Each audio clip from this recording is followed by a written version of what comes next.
Hi, I'm Jordan Thorne. We're here at TMRE 2019. Today I'm joined by Kevin Lonnie. He's the CEO and President of KL Communications. Thank you so much for joining us today. It's my pleasure. So I wanted to know if you could tell me a bit about your role at KL Communications. Are there any industry challenges that you're currently facing as a CEO? Yes and yes. So let's see, I started KL Communications 23 years ago, so it's been quite a while. Back in the days of You Got Mail, which was like this sort of AOL kind of thing. So it's going through a lot of changes. So when you ask me about industry challenges, I kind of think like, well, when haven't I had an industry challenge? It's like, so how are the new ones different? And when I started the company, we started out like in the really early days of online research, and that was considered very avant-garde, and now it's like just totally traditional. And then we started doing online communities of sort of passionate customers for our core clients. And we've been doing that for quite a while too. And that category has gotten very crowded. So the challenge that I'm facing at the moment is, well, how do you differentiate? What makes you unique? Why should you be the best choice? And so we've had to change a little bit about the way we do things, and it keeps us constantly moving forward and pressing the envelope. So where we're netting at now is this idea of more of a proactive relationship with customers. We consider that more consistent with like what millennials and Gen Z are looking for, more social reciprocity, less cheesy incentives, and more having an opportunity to have a voice with the brands they're passionate about. So we think that's trending in the direction of where customers want to go. So that's my current challenge that I'm facing, to try and keep innovating the company to make us unique and a best value. Very interesting. And how do you personally foster creative and innovative thinking within your organizations? You know, that's a great question, because it's like one thing to say, okay, we're going to foster customer co-creation with our clients, but what about fostering that type of co-creation with my own employees? Yeah. And sometimes it's like, I kind of feel like the plumber where the faucet's leak in his own house. It's like, it's one thing to talk, it's another thing to actually do it, close to home. So I've been trying actually in the past year to do a better job with that and getting my employees more involved in some of the directions that we think we should do. We recently did a SWOT analysis with our clients, and we got a lot of good direction from that. And rather than me, as the CEO, just arbitrarily saying, okay, here are the changes we're going to make. Yeah. All I did was just share the results with my employees and said, this is what they're telling us. What do you think we should do? So we're still in the process of doing that, because it's like, it works a lot better if I could create a poll from my employees, and that they kind of, feel like they got their oars in the water, and they're going to be the ones responding to that.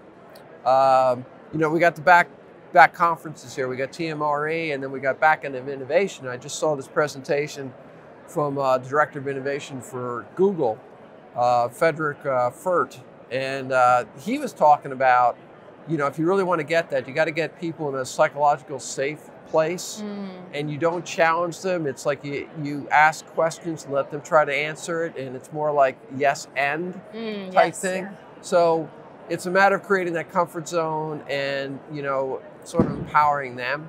So I'm trying to do focusing on, it's more about where the team wants to go and not necessarily where I think we should go. I love that answer. Oh, good. I'm glad you did. So in your session, you discussed the evolution of online communities. Right. Why do you think online communities is important to business growth, and how has KL Communications used this to their advantage? Well, I think online communities have been growing as a segment of the market research industry. Right now, they're close to 2% of the total market, which may not seem like a lot, but it's actually been one of the fastest growing, options in our industry. And I think one of the reasons for it is, first and foremost, it's a very cost-effective mechanism. You get maybe 1,000 core customers, and you invite them into the community, you create a value proposition, you explain what's in it for you. We focus a lot on intrinsic motivation. Your voice does make a difference. We're going to share with you the things that this brand or this company is doing differently because of you. And so that's, I think, one of the reasons that online communities are growing. because people are getting tired of random surveys, and they always seem to come at a bad time, or they're too time consuming, and they don't really feel they're getting anything out of it. But if you're a member of a community and you feel like you're part of an advisory team, Okay. there's more of a sense of reciprocity.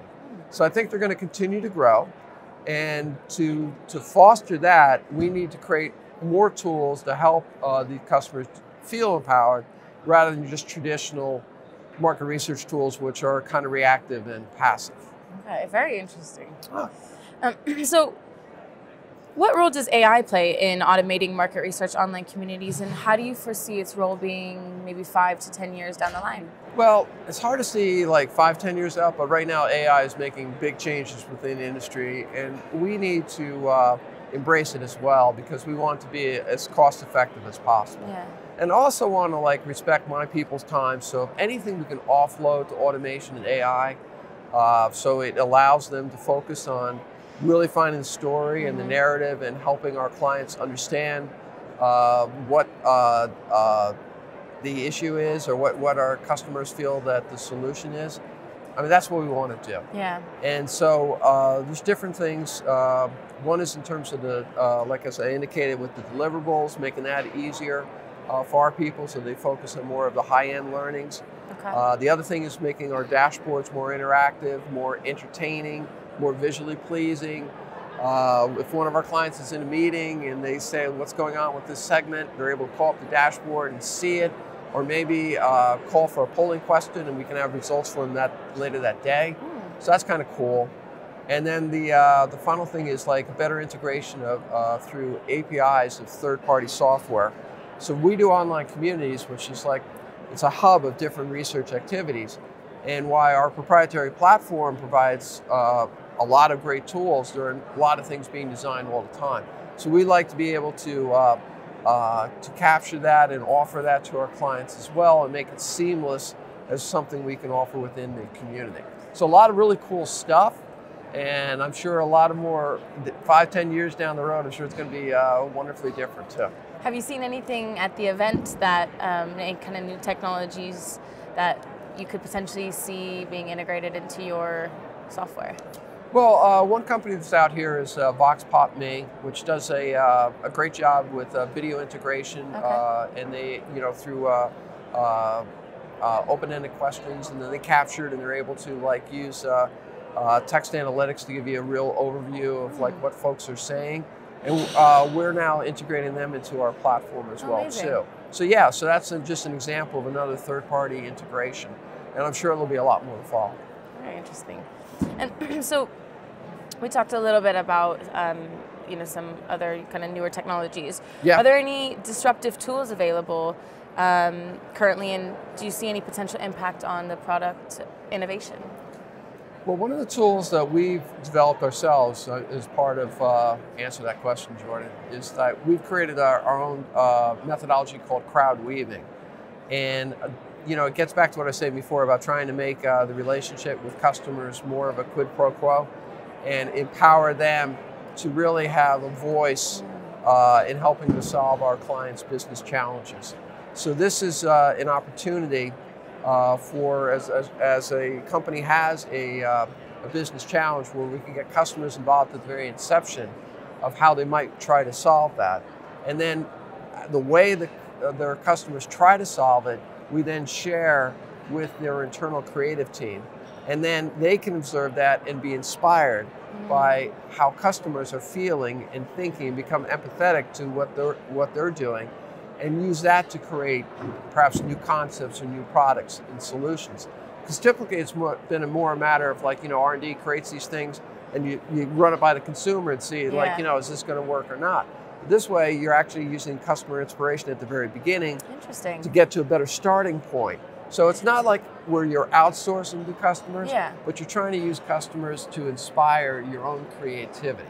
Okay. It's a little bit like, even musicians, when they go out and, they're trying to, they'll see whether or not an album is going to be successful. They play certain songs and they see how the crowd is reacting, and they might change things from that. So it's more a matter of allowing that kind of co-creation and making sure that things will be successful.